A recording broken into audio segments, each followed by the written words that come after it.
ಈ ಥರ ಒಂದು ಸೈಕ್ ಸ್ಟೋರಿನ ನಾನು ಇದೇ ಮೊದಲನೇ ಬಾರಿ ಕೇಳಿರೋದು.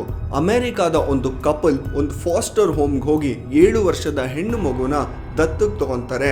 ಮನೆಗೆ ಕರ್ಕೊಂಡ್ಬಂದು ಆ ತಾಯಿ ಈ ಮಗುವಿಗೆ ಸ್ನಾನ ಮಾಡಿಸೋಣ ಅಂತ ಟಾಯ್ಲೆಟಿಗೆ ಕರ್ಕೊಂಡು ಹೋದಾಗ ಆ ಮಗುವಿನ ಗುಪ್ತ ಅಂಗದ ಹತ್ರ ಕೂದಲು ಬೆಳೆದಿರೋದನ್ನ ನೋಡಿ ಈ ಮಗುವಿನ ವಯಸ್ಸು 7 ವರ್ಷ ಅಲ್ಲ ಇನ್ನೂ ಜಾಸ್ತಿ ಆಗಿರ್ಬೋದು ಅನ್ನೋ ಡೌಟನ್ನ ಅವ್ರ ಗಂಡನಿಗೆ ಹೇಳ್ತಾರೆ.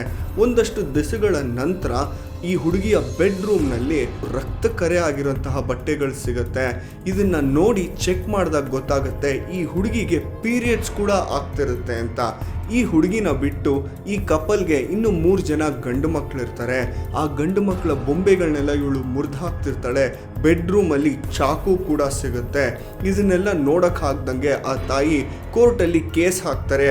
ಆ ಫಾಸ್ಟರ್ ಹೋಮ್ ಮೇಲೆ ಇನ್ವೆಸ್ಟಿಗೇಟ್ ಮಾಡಿದಾಗ ಗೊತ್ತಾಗುತ್ತೆ ಈ ಹುಡುಗಿಯ ವಯಸ್ಸು 7 ಅಲ್ಲ 21 ವರ್ಷ ಅಂತ. ಈಕೆಗೆ ಒಂದು ಡ್ವಾರ್ಫಿಸಮ್ ಹೆಲ್ತ್ ಇಶ್ಯೂ ಇರುತ್ತೆ. ಆದ್ರಿಂದ ಹೈಟ್ ಬೆಳವಣಿಗೆ ಆಗಿರೋದಿಲ್ಲ.